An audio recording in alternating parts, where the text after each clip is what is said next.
Assalamualaikum warahmatullahi wabarakatuh. Kembali lagi di channel Ngaji Akhir Zaman. Di video kali ini kami akan membagikan ceramah Gus Baha yang membahas tentang jangan terlalu mudah untuk menyalahkan presiden ataupun orang lain.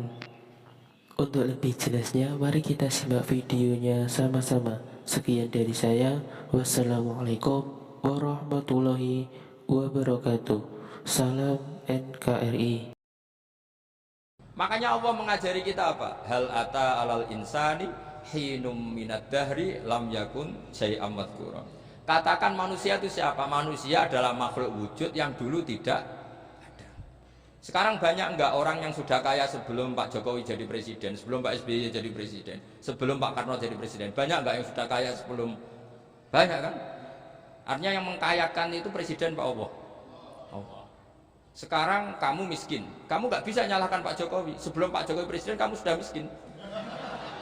Ya, artinya yang memiskinkan itu presiden apa takdir? Takdir.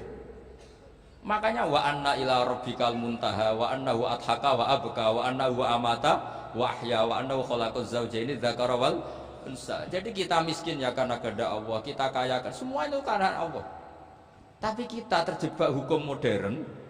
Nak presiden iki sejahtera, nak iki ora. Ya mungkin secara bahasa syariat mungkin ada benarnya, tapi kita ini kan dilatih ilmu hakikat. Tak ulang malam 13 Dzulhijjah masuk ilmu cek syariat tok. Oh gak pinter-pinter buang cek gobloke kan gitu. Daftar wali kok ilmune ngono iku ora iso.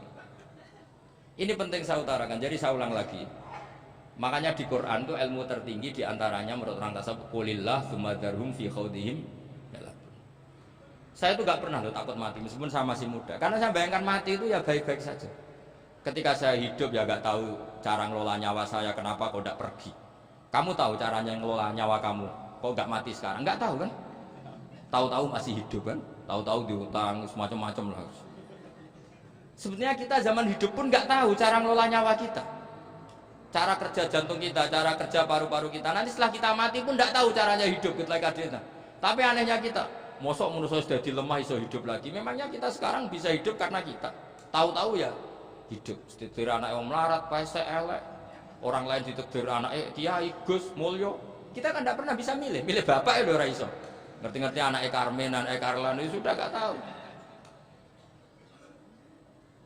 Artinya gini ya sudah ya Allah, ketika saya hidup ya tidak tahu kenapa saya hidup, pasti Engkau yang menghidupkan. Ketika saya mati juga gak tahu kenapa saya mati, pasti Engkau yang menghidupkan dan mematikan.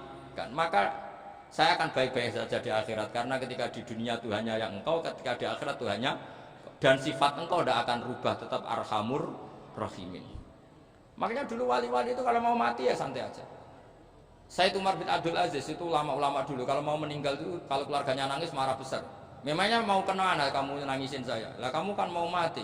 Memangnya mau kemana kalau mati? Ya kembali ke Allah. Susahnya apa? Di dunia yang milik Allah, di akhirat yang milik Allah. Inna sholati wa nusuki wa mahyaya wa mamati lillahi rabbil alamin. Yang aneh sampai harus melarat orang wani mati, aneh tenan. Ya karena sampean tahu mungkin di akhirat lebih miskin lagi kan. Terus repot nawaten Mas. Coba kalau dari awal kita menstatuskan diri kita biadillah, inna sholati wa nusuki wa mahyaya wa mamati. Tapi kamu salah status. Mengatakan kehidupan adalah momen untuk mencari kesejahteraan.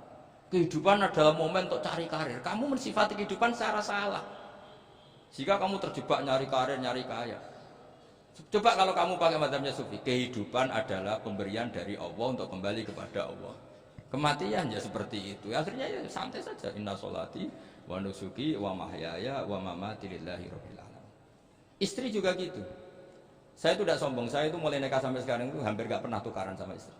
Sama istri saya itu sering bilang gini, Gus kali-kali kalau saya ngamuk itu diwales, dilawan supaya saya punya musuh katanya. Betul ya? Ya saya bilang gini, Allah itu maha baik sama saya. Ketika harmonis ganjaran saya ya lewat harmonis itu, sehingga saya ngasih uang menyenangkan Anda. Ketika Anda marah ganjaran saya lewat sabar.